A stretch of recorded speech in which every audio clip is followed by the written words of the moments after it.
আপনি কি জানেন আপনি প্রতিদিন যে জিনিসটা দেখছেন, খাচ্ছেন, ব্যবহার করছেন সেটাই আসলে পৃথিবীর অন্যতম বড় শিল্পের ভিত্তি।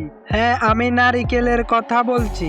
একটা সুপার শপে ঢুকুন, একটা নারিকেলের জলের বোতল তুলুন, দাম দেখুন 3 থেকে 400 টাকা, আর মনে মনে ভাবেন দূর, এটা তো গাছ থেকে পারলেই হয়। কিন্তু ভুল, একদম ভুল। ওই একটা বোতলের পেছনে আছে একজন কৃষকের 6 বছরের ঘাম, একটা কারখানা শ্রমিকের হাতের পরিশ্রম, আর একটা সাপ্লাই চেইন যেটা 90টিরও বেশি দেশে ছড়িয়ে আছে। আর যে ছোবড়াটা আপনি আবর্জনায় ফেলছেন সেটা এখন নাসার প্রযুক্তিতে ব্যবহার হচ্ছে। একটা নারিকেলের বীজ থেকে কিভাবে কোটি কোটি টাকার ইন্ডাস্ট্রি তৈরি হয়, চলুন দেখে আসি।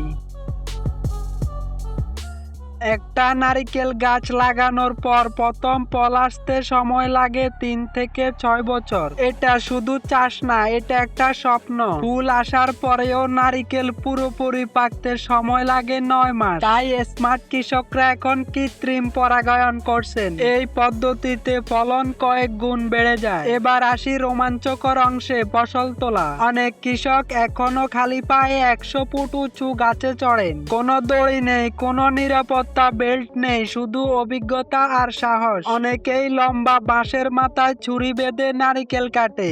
আধুনিক ফার্মে হাইড্রোলিক লিফটও আছে, তবে সেটা ব্যয়বহুল বলে কৃষকরা এখনো পুরনো পদ্ধতিতেই চলেন।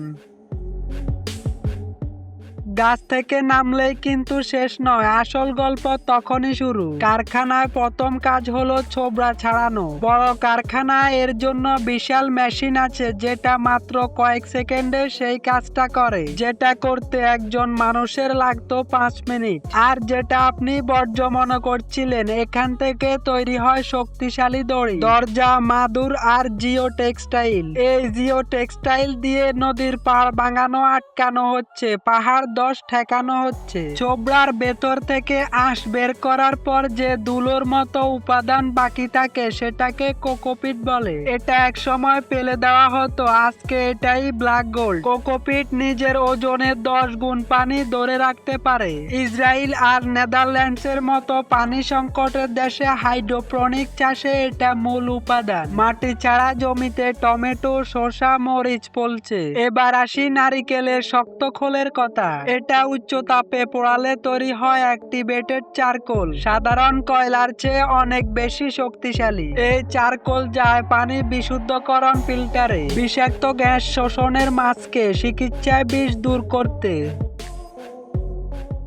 এবার আসি ভেতরের অংশে, যেখানে আসল জাদু হয়। নারিকেলের জল যেটা অবলীলায় পান করে সেটা প্রসেস হয় ঔষধ কোম্পানির মতো সতর্কতায়। বের হওয়ার সাথে সাথে স্টেইনলেস স্টিলের পাইপে সরাসরি ঠান্ডা করার ট্যাঙ্কে যায়। বাহিরের বাতাসের সঙ্গে কোনো যোগাযোগ নেই, কারণ অক্সিডেশন হলে স্বাদ নষ্ট হবে। তারপর বহু স্তরীয় ফিল্ট্রেশন, রোবোটিক হাতে বোতলজাত। কোনো কৃত্রিম চিনি নেই, কোনো প্রিজারভেটিভ নেই, শুধু প্রকৃতির সবচেয়ে বিশুদ্ধ এনার্জি ড্রিঙ্ক। নারিকেলের শাঁস থেকে দুধ ও ক্রিম, তারপর শুকানো অবশিষ্ট থেকে ময়দা, গ্লুটেন ফ্রি, ডায়াবেটিক্স বান্ধব, আর সরাসরি শুকিয়ে তৈরি হয় মিষ্টি ও বেকারিতে ব্যবহৃত নারিকেলের কোড়া। আর সবচেয়ে দামি পণ্য নারিকেল তেল, রান্নায়, প্রসাধনীতে, ওষুধ শিল্পী। তাহলে বলুন, নারিকেল কি এখনো সাধারণ মনে হচ্ছে? ছোবড়া থেকে দড়ি, জিও টেক্সটাইল, নাসার কাজ, সব মিলিয়ে এটা শুধু একটা ফল না, এটা পুরো একটা পৃথিবী। তো বন্ধুরা, ভিডিওটি ভালো লাগলে একটি ভালোবাসা দিবেন আর কমেন্টে আপনার মতামত জানাতে ভুলবেন না।